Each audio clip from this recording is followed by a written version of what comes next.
submissions from the front headlock. And I'm talking more than just the Dars Anaconda. You want to learn some really cool power guillotines here, or how to attack my partner with a Peruvian necktie and finish them off? Check out this video.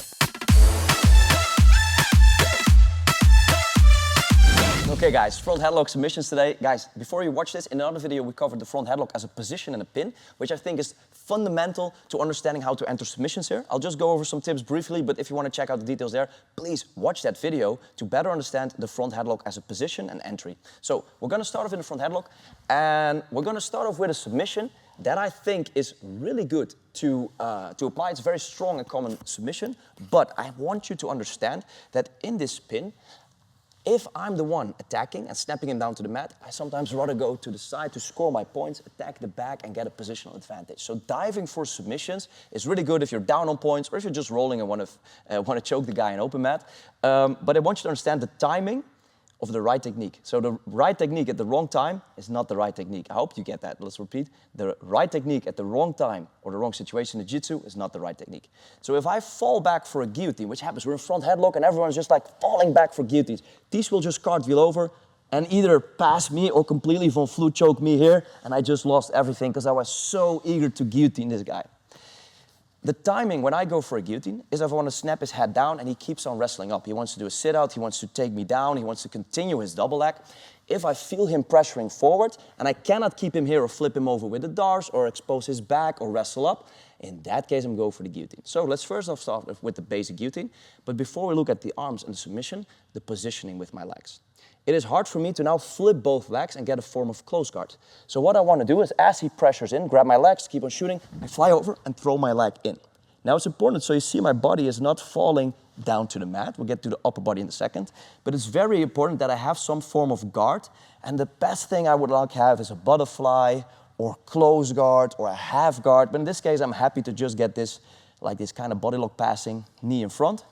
And it's important that I get this leg all the way over. So if he wants to pass me on the right side, yeah, my left, where he can get that von flute counter, he's stuck. Now if he really wants to pass to the left side, go pass for the left side, I can still apply the guillotine here, or as he starts passing, get the space to insert a butterfly hook and sweep him over. And I will follow with the guillotine, but I would go off screen so you understand what I'm saying as I get the space. Because both sides are not equal. Passing that side is a bigger risk for me than him passing this side. Of course, now you're questioning, what if you just have both legs? Wouldn't that be better? Yeah, of course, but it's pretty hard to go from my knees to then, as he pressures forward, to throw both legs up. You see the leg is stuck, but try that out yourself. To finish a good guillotine, we have a pretty old video on the guillotines. Don't check it out, it's too old, so I'll give you the good tips now. Don't check it out. I used to learn to use this part of my wrist, slam my elbow, lift everything up, choke him, really good. Nowadays, I prefer to, let's switch angles a little bit, I prefer to go all the way deep, get my elbow underneath his chin, go with this high elbow guillotine or Marcellotine, and twist it up as I use my obliques and my complete body to twist in. I will show you in a second, like from the guard. My arm is all the way in front, my hand goes high, and instead of me falling backwards, so look at my left shoulder, now I'm losing him. This doesn't add any pressure. So I'm not falling backwards and squeezing. This will just hurt him and maybe give him some cauliflower here. Instead, I imagine circling this hand and looping it around like a loop choke and inverting with my obliques all the way to the side as I crunch my body.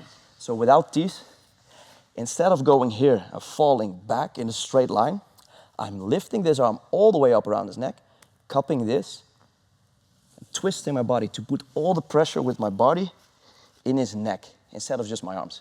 Really tight guillotine. Now what happens often in these positions is that the arm gets stuck in. Yeah, now we're going to do some really cool guillotines. So first off, very basic and quick, the arm in guillotine, because I want to do some cooler ones, and that's on the guillotine video as well. As I'm here and have the arm from the front headlock and he starts wrestling in, the arm gets stuck in. Now a lot of people ask me, I cannot get this hand into the guillotine. So tripod up and put a lot of pressure into me. This tripod, yeah, put pressure. Now I cannot get this hand in. Man, who controls the distance here? Keep all your weight on me, Tees. I control the distance. You see, I can just push him off and start entering with this hand in here. As long as I have a hook or a butterfly hook or post, I control the distance. But in case that's not working, or you still want to finish from here, if the arm is in, I go palm deep, reverse gable grip, and do the same mechanics. I will not fall backwards and squeeze. I will twist my body to the side, here, to get the crunch for the arm in guillotine. Sure, cool. Just rewind that. Now I get to the cool submissions. Hope you're still watching. Now, another way we can finish from here is I post on the shoulder and I grab my own wrist, and instead of me falling backwards, and I will lift both wrists, yeah, to get a form of a guillotine here in the middle of his throat. I think it's less tight and controlled as the first ones and the later ones we're gonna do, but it's just quick, it's easy, and it's a cool submission to do.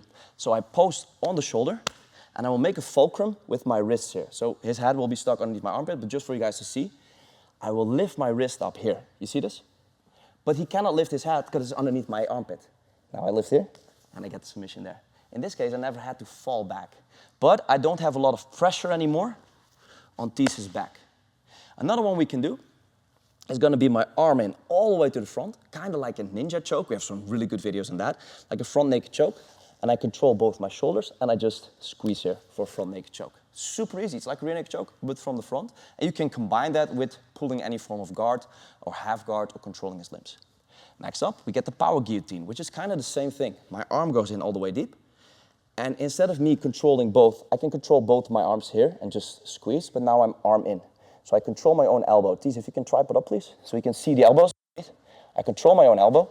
This hand is all the way high on my chest and traps. Go back down, please.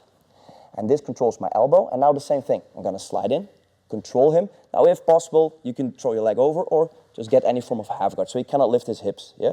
And then I squeeze, very tight. Power guillotine.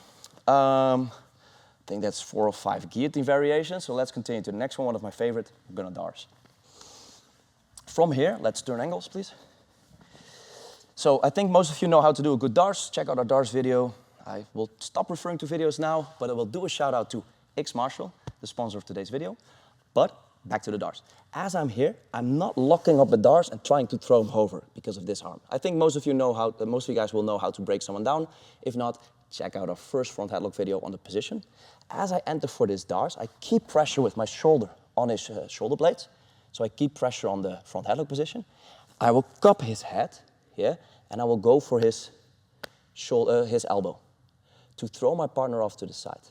So this is a good base for him. So I want to cup this and pull it in as I throw him over. Now my arm is stuck underneath him. Let's walk a little bit back to the camera, please. So my arm is stuck because I controlled that elbow. What I'm going to do, this arm goes in deep, ready for the Dars, and I cannot let go of the back of his head. So I'm not pulling that arm out because he will pop his head out. So instead, I have this still on the elbow. I will lift my partner's head up, try to resist that, and just windshield wipe my arm out. So it never left the backside of his head.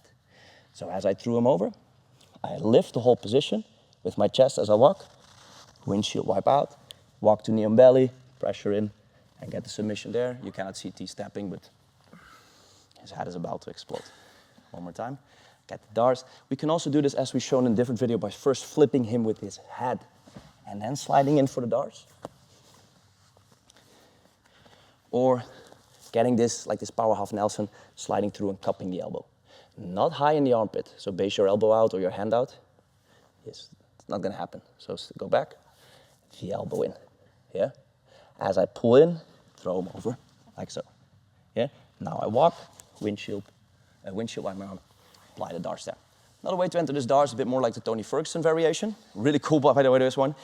But you're gonna lose the top position. So I don't think this is better. I keep the head low, I slide in, and I keep control here. As I slide next to my partner, yeah? Let's watch out for the mic here. And I will walk myself back underneath my partner's axis. Stay on your knees, please. And just squeeze to get a Dars. To see what's happening, this is like you do a Dars from like a ghostway escape or something from bottom. Today I'm gonna do front headlock, so it's not about the Dars. Check out the Dars video, but I'm here. I have to keep the head, guys, as I fall down. My hand is very high, I shoot in. Now I don't walk sideways, but I wanna walk my body underneath my partner and squeeze. Usually they try to walk towards me and get a top position anyway. It just puts them deeper in the Dars. And finally, when we say Dars, on the other side we always say Anaconda. I think the Anaconda is a really cool choke, but I want you guys to understand one thing, because our Anaconda video is a bit old. Go to this side, please. Is we have to break my partner down. What a lot of people tend to do is they grab the Anaconda, they close the grip already. Now, same thing like the Dars. I'm not closing the grip already, guys. I have to break his posture down, his elbow, because he's still in a structured turtle. Hope you can hear this. So instead of going here and here, I will once again control that elbow. So either with this hand, yeah, and now I'm not rolling my partner over because we have to roll with that anaconda. What I'm going to do is if I fall to the side of tees, so even if I have the elbow, if I fall to the side and I try to roll him all the way over me, now I have to pull his entire body weight over my own body. And that's very, very tiring. So, how do we do this? Now with the anaconda, I don't get on in the armpit. I'm gonna do it on both on the same side so you don't get confused with the darts. So the darts went in here, the anaconda goes in here. If you don't know the basics, check out our anaconda video. If we're here, instead of me falling here and pulling my partner over, yeah, I'm cupping that elbow, yeah, I keep control, and I will walk my head in this gap. So I hope the audio doesn't get messed up, otherwise I will just stop talking now. I will not fall here and pull him over, I will just roll underneath him. Now we're here. As I slide my hand over to this figure 4, I need to control this arm from going up. So I'll throw my leg over, raise your arm please. On the back side of his shoulder blade, put my chin there, and then start walking in for that anaconda submission. Sometimes I try to grab the leg if it's there, but that doesn't really matter. Now if you resist one way, we go the other way. So really quick, anaconda. If I want to go this way and resist, I'll just flip him over here and immediately go into this anaconda. Try to trap him, squeeze, get the anaconda. And finally, just because I think it's a really cool submission, we have a separate video on this, but just to finish off with some cool stuff, if I'm stuck in the middle, let's do this angle, thank you. If I'm stuck in the middle, have my gable grip, I'll switch my hands over from this three-quarter half Nelson to switch my hands like I'm flipping him, but in this case, throw my legs over. So my hamstring is in his neck, my gable grip is on the other side of his neck, and to prevent him from rolling into his posture, this one goes over as I squeeze everything in for a Peruvian necktie. Now that sounds like a really cool dish from a Mexican restaurant. Might just be, but it's also submission. Let's keep it with these front headlock, power guillotine, guillotines, arming guillotines, darces, anacondas, Peruvian neckties. We can do triangles from here. I just kept it with submissions because in the other video, it's all about posture and control. Check it out. Thank you guys for watching. Thank you, see you next one. Oos.